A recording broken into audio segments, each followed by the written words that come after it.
Hai teman-teman Liputan 6, Mendikbudristek Nadiem Makarim mengeluarkan Permen nomor 53 tahun 2023 yang di dalamnya ini mengatur soal tidak wajibnya skripsi sebagai syarat kelulusan bagi mahasiswa. Nah, skripsi di sini bisa digantikan oleh kurikulum berbasis proyek seperti prototipe dan bentuk sejenisnya di luar dari skripsi. Nah, apakah ini langkah yang tepat? Saya akan diskusikan langsung dengan pengamat pendidikan, Ina Lim. Saya sapa dulu. Selamat siang, Mbak Ina. Kira-kira menurut Mbak Ina, langkah ini sudah tepat nggak? Selamat siang. Ya, saya sangat mengapresiasi sih ya langkah ini karena ini menyelesaikan justru masalah yang ada selama ini yang sepertinya terputus gitu antara dunia pendidikan dengan dunia kerja atau dunia karir di industri. Jadi saya menyorotinya dari dua sisi. Ini menyelesaikan masalah baik dari sisi mahasiswa itu sendiri maupun dari sisi industri ya yang mencari tenaga kerja gitu.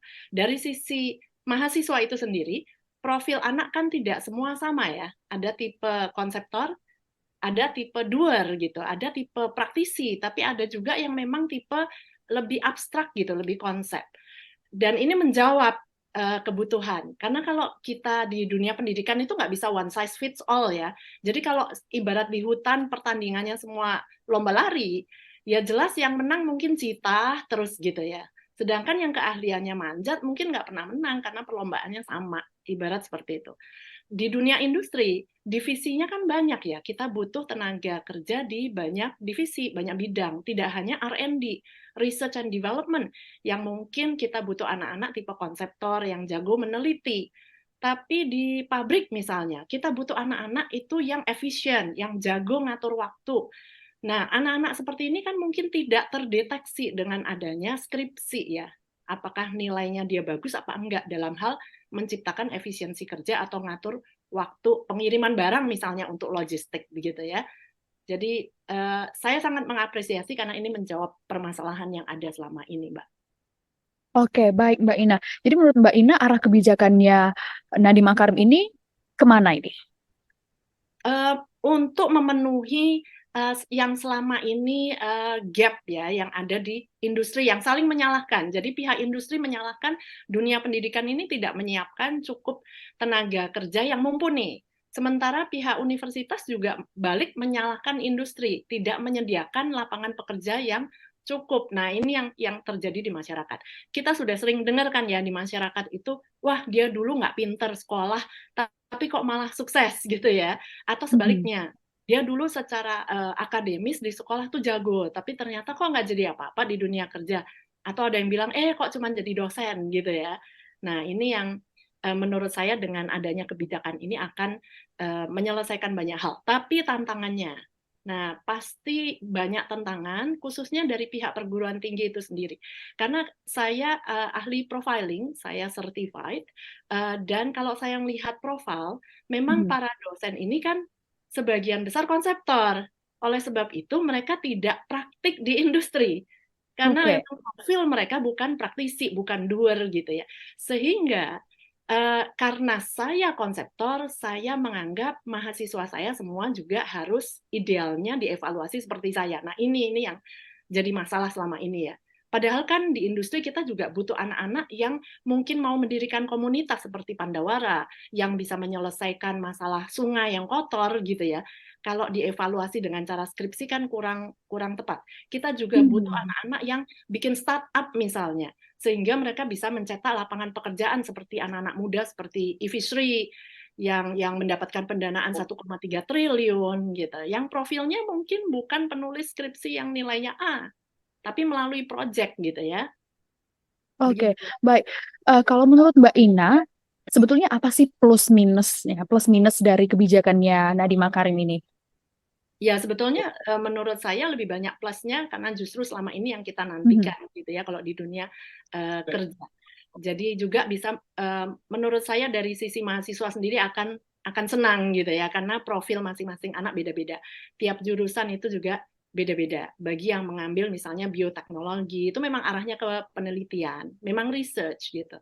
Tapi ada bidang-bidang yang memang dibutuhkan tadi saya bilang untuk logistik, anak-anak yang memang harus cekatan, ngatur waktu gitu ya. efisien, itu dengan melalui yang project based tadi mungkin lebih kelihatan.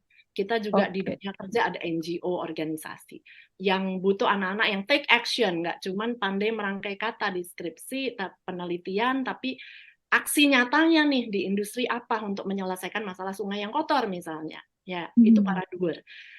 Minusnya mungkin hanya masalah tentangan ya menurut saya. Tantangan dari pihak pimpinan perguruan tinggi yang memiliki fixed mindset yang mungkin agak butuh waktu. Ya, bukan nggak bisa berubah, tapi pada kenyataannya setiap ada kebijakan baru atau ada inovasi yang baru, berdasarkan data kan selalu ada sekitar 50% yang cepat untuk beradaptasi dengan perubahan, tapi selalu ada sekitar 50% itu yang butuh waktu lebih lama untuk menerima sesuatu yang baru. Bahkan ada sekian persen itu yang istilahnya disebut laggards ya, mungkin dari kata lagging gitu, memang butuh waktu lebih lama lagi. Kan udah biasa seperti ini, untuk apa sih diubah gitu.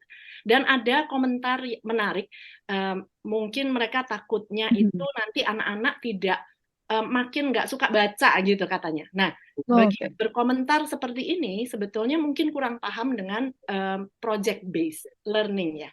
Ada seorang rektor di Jakarta itu yang mengajar kimia organik. Melalui project base, mahasiswa diminta bikin project, bikin film horor tentang kimia organik. Nah, karena anak-anak ini tipenya doer, suka melalui project, mereka nggak bisa bikin film kalau mereka nggak ngerti kimia organik itu apa. Jadi justru dengan inisiatif sendiri, mereka malah baca, mereka malah research apa itu kimia organik. Jadi itu yang mungkin komentar yang takut anak-anak makin nggak suka baca, mungkin perlu baca lebih lanjut project based learning itu apa. Oke, berarti ini ada plus dan minus dari setiap kebijakan yang diterapkan oleh Nadiem Makarim ini. Tapi saya mau bergeser sedikit nih, Mbak Inah. Saya baca dari UNESCO di tahun 2019, di sini disebutkan bahwa kemampuan menulis ini dianggap sebagai keterampilan dasar yang dibutuhkan untuk berkomunikasi, pembelajaran untuk kebutuhan masa depan seperti itu, partisipasi penuh dalam ekonomi, kehidupan politik, dan sosial. Jadi ada kekhawatiran jika penerapan kurikulum berbasis proyek bisa dikatakan menghilangkan satu step penting bagi mahasiswa dalam menjabarkan ilmu yang sudah diperoleh selama beberapa tahun berkuliah. Karena kan menulis ini juga menunjukkan kemampuan dasar kita berpikir ya dalam bentuk tulisan. Kalau tanggapan Mbak Ina seperti apa ini nanti? Betul, saya setuju. Tadi yang saya katakan, yang dikhawatirkan itu yang dijadikan alasan untuk menentang kebijakan ini seringkali dianggap demikian. Karena nanti kemampuan menulisnya berkurang gitu ya. Jadi bukan berarti kan menghilangkan, berarti yang kemampuan menulis itu nggak perlu. Jadi Indonesia kan sukanya begitu ya, kalau ada yang A berarti kita langsung lompat Z. Di antara A sama Z kan masih ada B, C, D, E, masih banyak gitu ya. Kita nggak cuma menerima satu kan gitu. Tadi yang saya katakan, project based bukan berarti anak-anak tidak baca kan, tapi justru karena itu sesuatu yang mungkin menarik buat mereka, tanpa dipaksa pun mereka jadi baca, mereka harus meneliti dulu untuk bisa melakukan proyek tersebut. At the end of the project, mereka juga harus menulis ya laporan yang mereka sudah lakukan, harus bisa menganalisa, mereka harus bisa mengevaluasi. Jadi kalau di HOTS itu kan analisa, evaluasi lagi, baru mereka bisa melahirkan insight, pemikiran baru, pendapat baru, atau prototype, atau produk baru, atau kebijakan baru gitu ya. Jadi tetap bisa meningkatkan HOTS sebetulnya. Nah, cuman yang harus dipertanyakan kembali ke yang para penentang. Apakah ada riset juga yang membuktikan kalau hanya dengan skripsi kemampuan literasi anak Indonesia sudah meningkat? Karena kalau tujuannya tadi, kalau tujuannya meningkatkan literasi, berarti itu kan proses mulai dari kecil.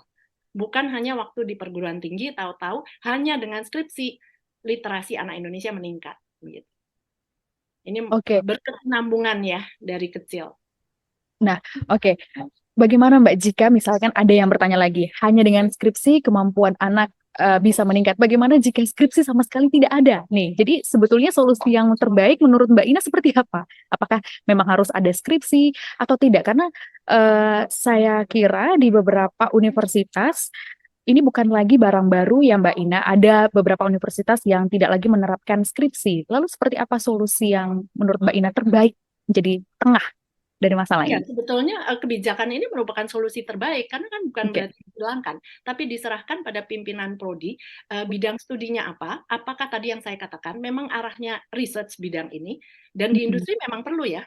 Tadi yang saya katakan R&D, Research and Development, lembaga-lembaga penelitian. Kita perlu sekali untuk bidang studi tertentu gitu ya. Tapi yang sering dilupakan bagaimana selama ini perguruan tinggi sudah mencetak para doer atau tidak. Kalau di luar negeri, universitas itu memang sudah terbagi dalam beberapa kategori. Ada research based university, kalau di Jerman istilahnya Technisch University, ada University of Applied Sciences, di Jerman istilahnya Fachhochschule. Ya, tapi bahkan di Jerman ada satu lagi yang disebut Ausbildung, atau kalau di Australia istilahnya apprenticeship. Nah, Oke. di mana sekian hari mereka di perusahaan dan itu dibayar, sekian hari mereka belajar di kampus, gitu ya, para doer ini. Dan yang lebih lucunya, ternyata selama ini bahkan yang vokasi ini di Indonesia, D4, itu juga dievaluasinya melalui skripsi. Nah, ini kan nggak nyambung gitu ya. Nah, dan ini masalah kalau kita lihat dari profil anak, bawaan lahir manusia, itu ada doer, ada konseptor. Cara otak berpikir dan menerima informasi, cara kita belajar itu berbeda. Sekali lagi saya paham untuk para dosen, karena Anda biasanya profilnya yang konseptor. Tapi kita nggak bisa menganggap semua ciptaan Tuhan itu konseptor. Ada Betul. yang belajarnya learning by doing. Belajar dari pengalaman dulu, nggak bisa langsung dikasih konsep yang abstrak ya tadi CaCO3, NaCl, mereka nggak bisa ngebayangin itu apa. Tapi kalau mereka melalui vokasi terlebih dahulu, mereka meracik, membuat parfum, membuat sampo, sabun, itu belajar kimia di dalamnya. Nanti setelah mereka praktek dikasih abstraksinya, baru nanti S2 menulis skripsi bisa gitu ya. Jadi hanya cara mencapainya. Itu cara belajarnya tiap orang itu beda-beda. Nah, ini yang seringkali sulit dipahami oleh para akademisi yang memang mereka profilnya konseptor. Oke, baik. Nah, Mbak, aturan yang dikeluarkan oleh Menteri kita ini, Pak Nadiem, ini kan merupakan kepanjangan dari Merdeka Belajar ya. Bagaimana Mbak Ina melihat kurikulum Merdeka Belajar sejauh ini yang sudah diterapkan? Hmm, Justru ini tadi sebetulnya kan bukan menghilangkan kan, jadi memberikan Mhm. opsi. Pertandingannya tadi ibarat tadi pertandingan di hutan, para binatang tidak hanya lombanya hanya lomba lari. Sekarang ini jadi bisa ada lomba manjat. Sekarang ini jadi bisa ada lomba melompat. Jadi masing-masing dari generasi muda Indonesia jadi punya punya kesempatan untuk bisa sama-sama menang di berbagai lomba yang berbeda gitu. Nah, ini yang Oke. selama ini dikeluhkan oleh pengusaha atau perusahaan-perusahaan IPK 4, tapi waktu di dunia kerja di-challenge oleh customer atau klien nangis, quit. Makanya Hmm. para perusahaan kan jadi banyak yang mengatakan those who cannot do teach gitu. Mereka yang nggak bisa bekerja ya akhirnya ngajar aja jadi dosen.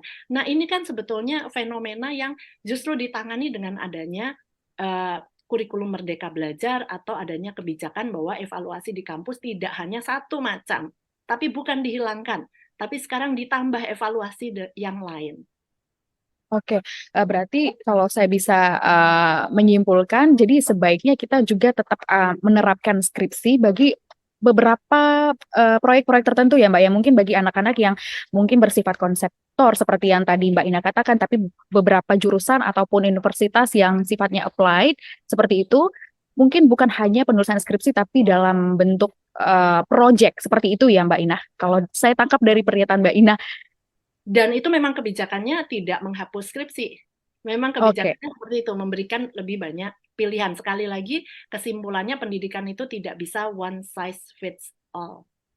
Oke, baik. Mbak Ina, terima kasih sudah bergabung bersama kami di Liputan Amnesia TV. Kami sudah dapat poinnya. Sekali lagi terima kasih sudah bergabung di Sedang Viral bersama saya, Gracia Bern.